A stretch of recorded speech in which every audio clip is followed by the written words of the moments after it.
सहायक आचार्य इतिहास, राजकीय महाविद्यालय बहरोड। आज हम इस वीडियो के अंतर्गत इटली में फासीवाद के उदय के संदर्भ में चर्चा करेंगे। फासीवाद के लिए समानार्थक शब्द फासिस्टवाद, फासिज्म जैसे पदों का भी प्रयोग किया जाता है। फासिस्ट शब्द की उत्पत्ति फासियो शब्द से हुई है, जो लैटिन शब्द फासेज से बना है, अर्थात छड़ी का गट्ठर।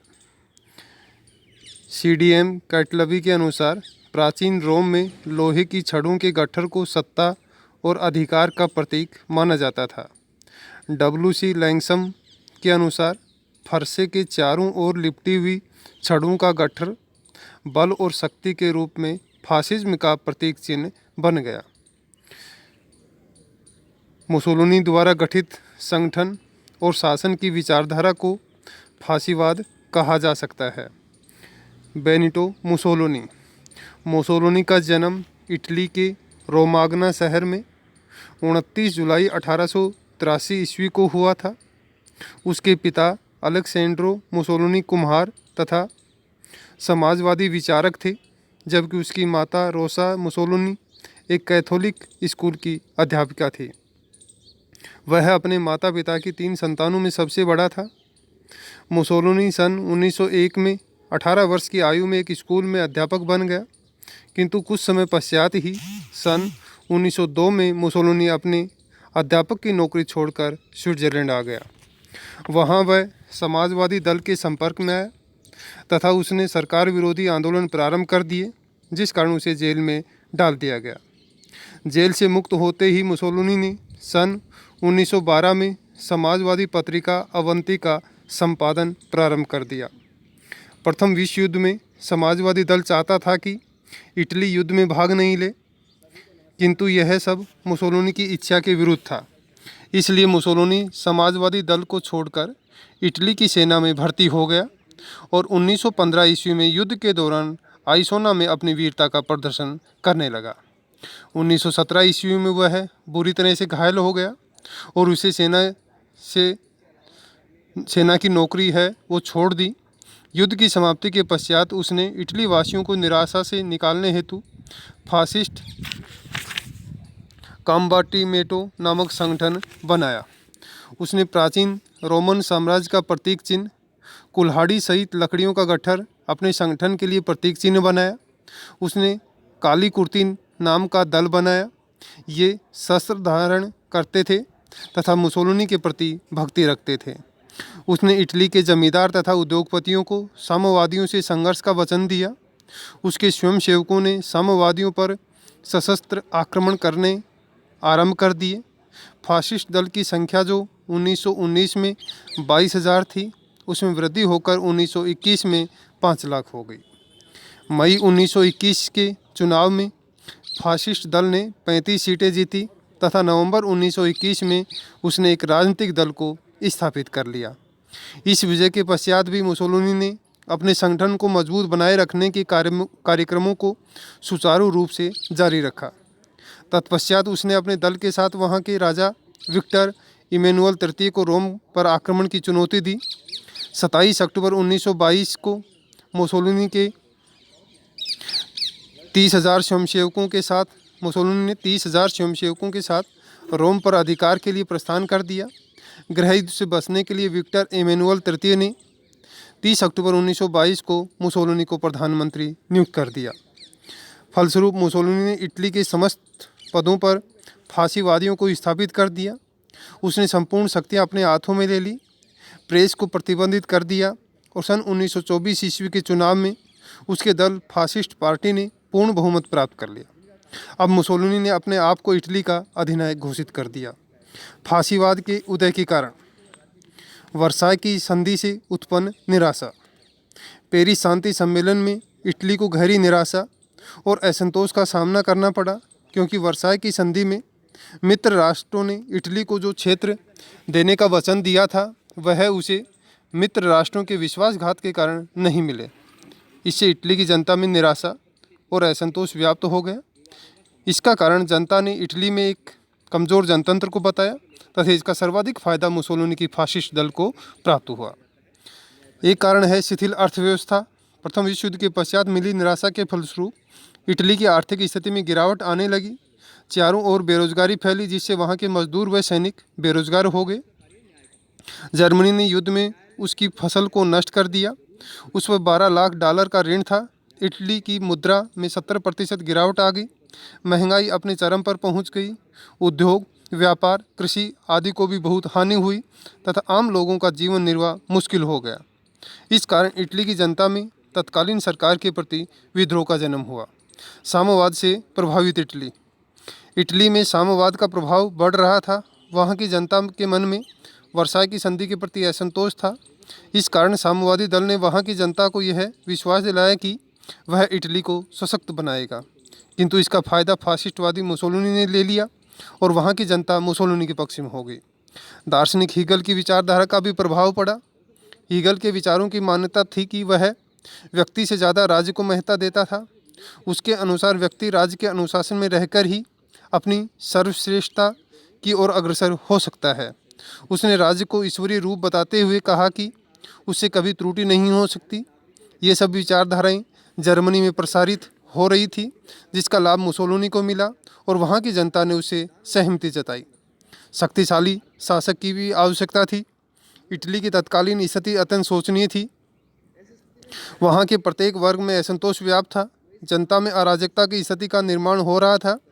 इस परिस्थिति में वहाँ के लोग एक ऐसे शासक की आकांक्षा कर रहे थे जिसका व्यक्तित्व उनके राष्ट्र की स्थिति में सुधारात्मक साबित हो, और यह सब उनको मुसोलिनी के व्यक्तित्व में दिखाई दिया। इटली में अस्थिर सरकार का होना भी फासिस्ट के उदय का कारण बना। इटली में इस समय की परिस्थितियों के कारण वहाँ का जो मंत्रिमंडल था अब एक स्थिर सरकार बनाने में नाकाम रहा। परिणामस्वरूप वहाँ की जनता जनतंत्र से अपना विश्वास खोने लगी। इन परिस्थितियों में मुसोलिनी ने उन्हें स्थिर सरकार देने का विश्वास दिलाया। इटली की साम्राज्यवादी लिप्सा भी थी। इटली प्रारंभ से ही अपने साम्राज्य में वृद्धि करने का आकांक्षी था।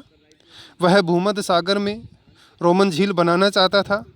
1896 ईस्वी में उसने अबिसिनिया पर जो हमला किया उसमें भी वह परास्त हुआ था। मुसोलिनी ने साम्राज्य को बढ़ाने की इटली की आकांक्षा को पूरा करने के लिए इटली वासियों को आश्वस्त किया। मुसोलिनी का इटली की राजनीति में प्रवेश।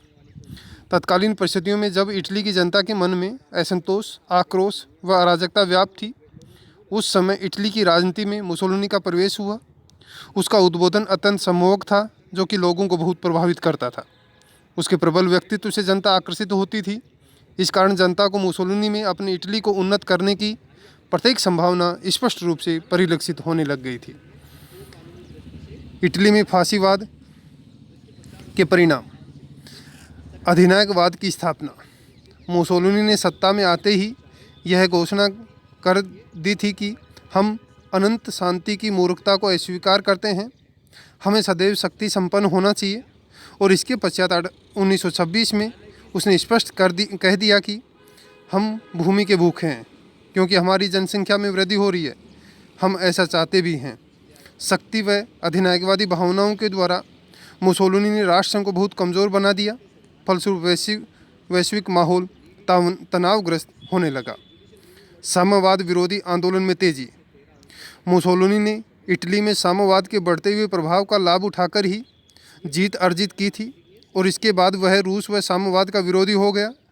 परिणाम स्वरूप इटली में साम्यवाद विरोधी आंदोलन में तीव्रता आई। प्रजातंत्र विरोधी विचारों का प्रसार।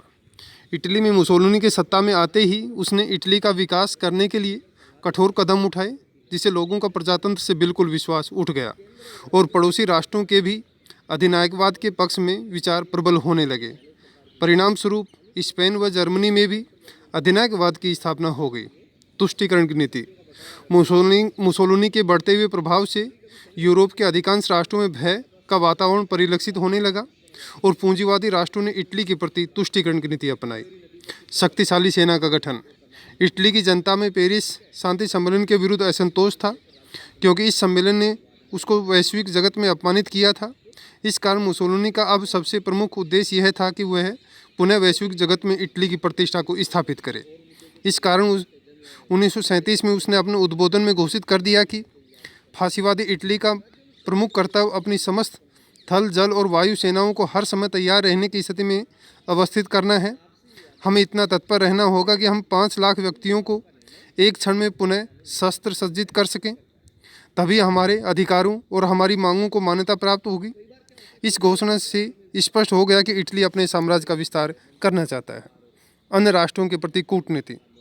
मुसोलिनी जानता था कि ब्रिटेन व फ्रांस उसके प्रतिद्वंदी है। इस कारण उसने उन दोनों राष्ट्रों को एक दूसरे के प्रति तथा सोवियत रूस के विरुद्ध भड़काने के लिए षड्यंत्र रचा। पश्चिम के राष्ट्रों को कमज़ोर बनाने के लिए उसने जर्मनी का सहयोग लेकर कोमिंटर्न विरोधी समझौता किया। स्पेन को साम्यवाद से सुरक्षित रखने के बहाने उसने ब्रिटेन व फ्रांस में भी हस्तक्षेप किया। यह सब कार्य उसकी अन्य राष्ट्रों के प्रति कूटनीति का परिचय देती है। लोसाने की संधि।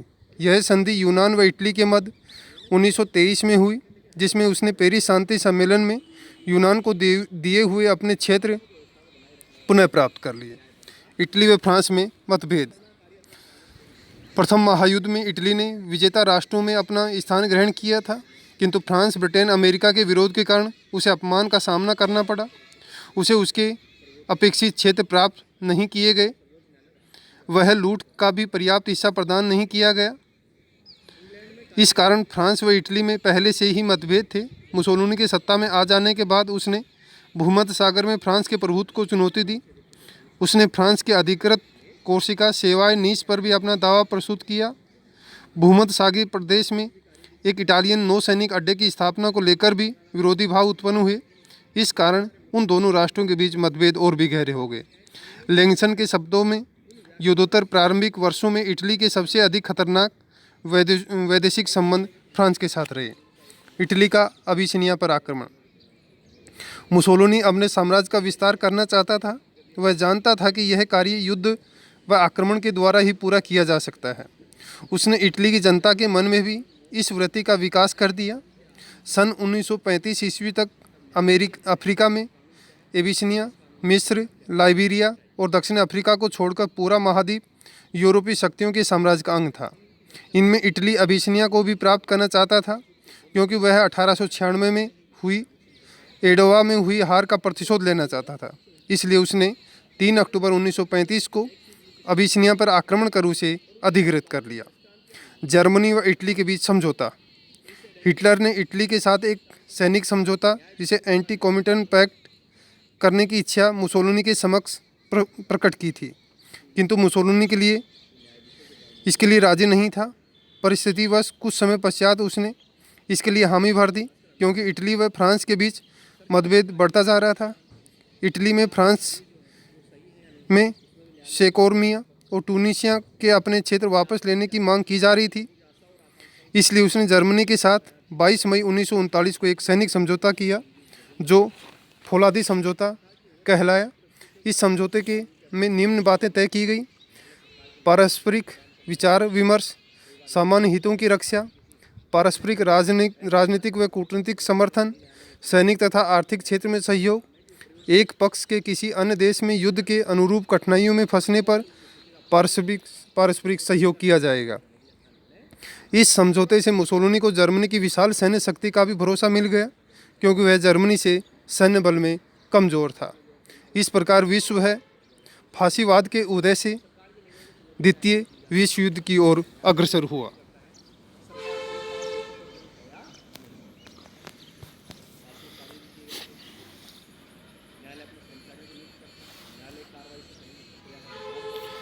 फासीवाद की ये जो विचारधारा है, ये सर्वशक्तिमान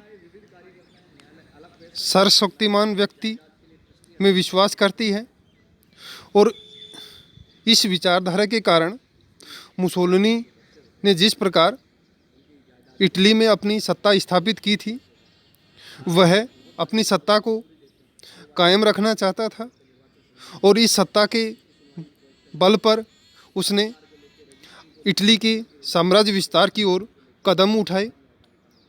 और जब इस प्रकार इटली की साम्राज्यवादी लिप्सा है वो बढ़ने लग जाती है, पड़ोसी राष्ट्रों से मतभेद बढ़ने लग जाते हैं, तो इटली है वह जर्मनी की ओर झुकाव करने लग जाता है। और जब इटली और जर्मनी का गठबंधन स्थापित हो गया, तो एक तरफ विश्व है वह पुनः गुटबंदी की ओर बढ़ा, जिसके कारण दूसरी तरफ ब्रिटेन, फ्रांस, अमेरिका का भी गठबंधन है वो बनता है।